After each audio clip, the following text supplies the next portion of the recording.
Assalamu alaikum my YouTube family. Today we're going to make soap and badam curry. This is good for your flu, headache, all the flu going on in UK at the moment, and this will prevent all that. So I made full recipe. I did given a lot of tips and tricks in it as well.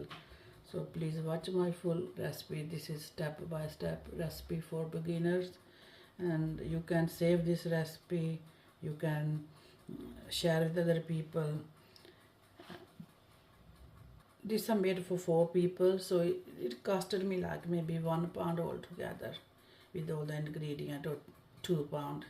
And this got no side effect. It's going to help you, or if it's not going to help you, it's not going to harm you.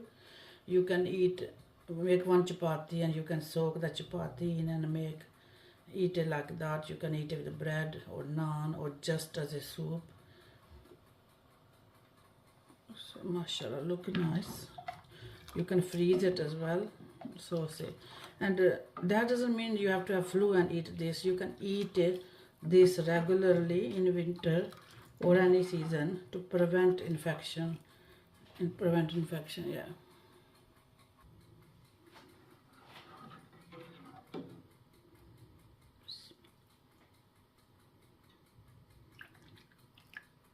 Wish you can smell it.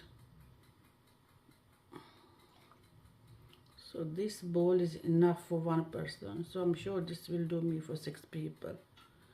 And I always say to people, please read 3 times Durood Sharif and listen to Char Kul every day. Read Ayatul Kursi, Surat Baqarah, and that will prevent you for many things. So that's my soup is ready. You can eat it like this, or you can add a routine like I said.